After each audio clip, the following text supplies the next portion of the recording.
Micronesia region right now. And one of the places that you may have heard, maybe just, tangentially, anecdotally, is Ulithi Atoll. That is a wonderful place, and I'm holding in my hand right now a wonderful book that actually shows you all the wonderful things about Ulithi, the people, the geography, the culture, and the two people, well, I should say, two of the several people, as I understand. I was thumbing through this. Dr. Becky Stevenson with UOG. Doctor? Well, thank you. Thank you very much. And congratulations on putting this together. Thank you. Putting a book together in the modern day is not an easy task. It took quite some time. Okay. How long did it take, actually? Well, the earliest part of this story is 1992. That's the wise, you got to admit. Okay. That's when we first went with students to Ulithi. The year I graduated from high school, and that was quite a while ago.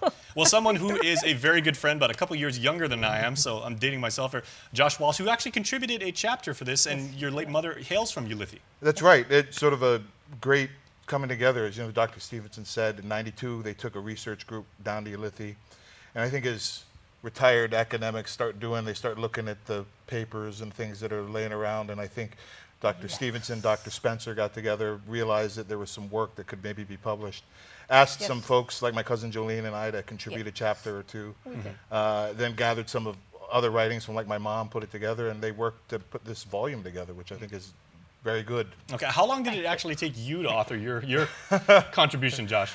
Yeah, so I started writing it on an airplane flight for work, and then things got it knocked out in about a month, on and off, and then Dr. Stevenson, Dr. Spencer were good enough to play editor. Okay. Because I've seen you jam out legal briefs in no time.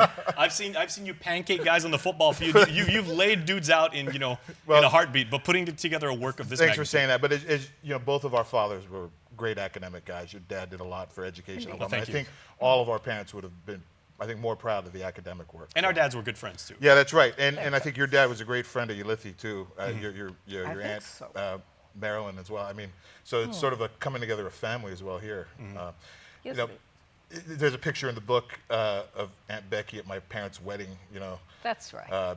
When was that? 77 or 78 or something like that. That's right. We've been together for a while, and here you get published. So, Dr. Stevenson, chronologies of this nature. It's one thing to actually compile all the information, which is a massive task in and of itself. Sure. Then to organize it, to put it together, to figure out what belongs in the right order and everything like that. How much of a labor of love was that? Well, I'd have to say quite a big one. Trying to look at the flow of the information that we wanted to share, and then the two different sections of the book, actually. The early section from 1992, when we took students to Ulithi, and then more recent, a number of us who have worked as academics and done work in print, and that turns up in a technical volume or something, but then people don't really have easy access to it. Mostly we want to give back to the Ulithian people to share the wonderful experiences we have had because of their willingness to open their hearts to their homes and their island so we can learn from them. Is there I guess I should ask, is there a single message or a theme that you wish to present in this work that readers can say, and as soon as they go through all the chapters, including Josh, read Josh's chapter 4 or 5 times and everything, and what should they take away from this as far as gaining knowledge about Ulithi and what it is? Well, what I'd like to say is actually a little bigger than that, if you don't mind. Oh, absolutely. Okay. Please. The subtitle. We say recalling the past, reaffirming the future. Very nice. Anything missing there? No, that's very concise. Anything missing? Well, I don't want to be put on the spot by the professor. Well, we got the past, we got the future. Yeah, your thoughts on this matter. Your thoughts on this matter, counselor. That's very good. That's the one we're after. How about the present times? What's happening right now? I think Ulithians need to tell us.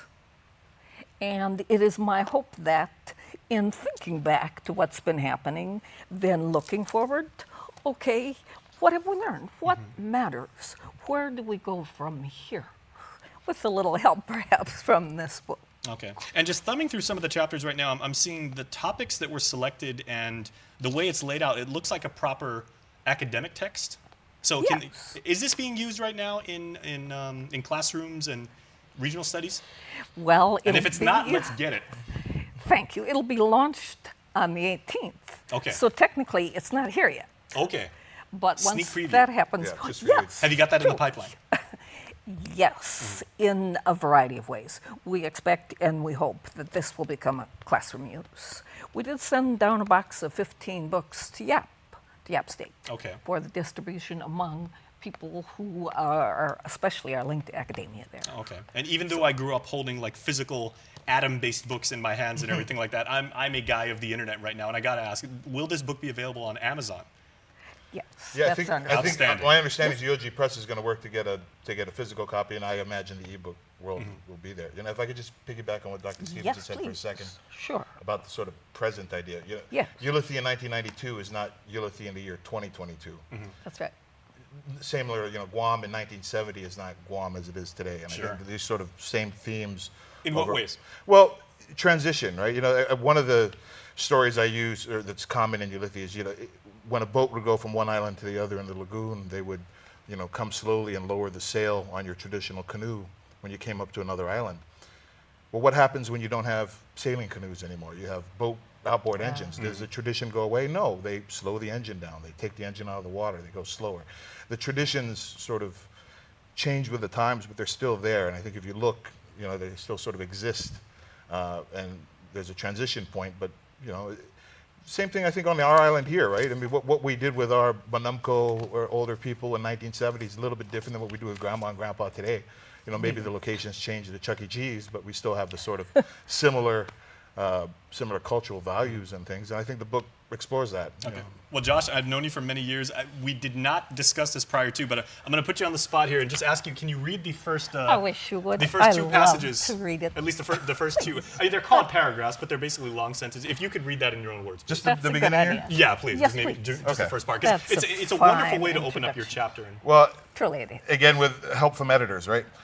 My parents named me Joshua. My English professor father would have loved to call me Ishmael Ring to the first line. My last name is Walsh, a good Irish name my father carried with him from New York to Ulithi. He fell in love with my mother, and she fell in love with him. My mother, a native of Fasserai, Ulithi, gave me the middle name Detmar. In her language, a language that my cousins have reminded me that I speak like a rookie Peace Corps volunteer. That means love. Mar means marmar, like a floral head crown. My name is most directly translated to mean love for the traditional crown. My mother explained to me that a better translation would be loyal. She reminded me that I am by name destined to be loyal to Ulithi. When I was younger, I really didn't like my name Detmar. My friends had normal middle names like Michael or Paul. Some had cool names like Phoenix.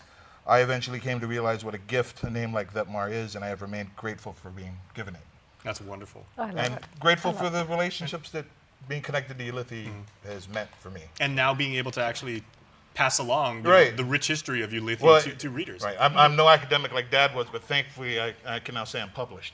Outstanding. Very, You very are. nice. And you've got two young boys coming along, and they are a part of all of this too. Right. Okay, well, Doctor, we Good want to make deal. sure that people can get, you know, whether Sure. they're reading it for academic purposes or for Yeah. personal enrichment, Yes. we got to go back. How can people Okay. get a copy of this wonderful work? The launch is on the 18th. That's next week. Check the Micronesian Area Research Center on campus and the College of Liberal Arts and Social Sciences, because out of the dean's office is enormous enthusiasm and support for this book. And the Endowment Foundation, they're behind us too. They're helping us with a lot of details. Online. I Googled this online. You know, last night I just idly Googled Ulithi Atoll. I wanted to look at images. This book turned up just right there. Google works like that. Those guys work fast. I think if you just couldn't speak near your imagine. phone will spit out to you where to Exactly. go. Okay. Well, we want to extend our congratulations to both of you on putting the book together, and you know, Thank you certainly so it's not an very easy thing to much. do, but congratulations. That's very Thank you. kind. There's a lot of Thank good people that were involved in this, and I know all of them are appreciative of it getting done. All right. Well, thanks so much for And it coming by. goes from here. Thanks, Justin. Please stay Thank tuned. you We're back. so after this. very much. Cheers to WineFest 2019 at Hyatt Regency Guam. Enjoy an evening with wines from around the world on Friday.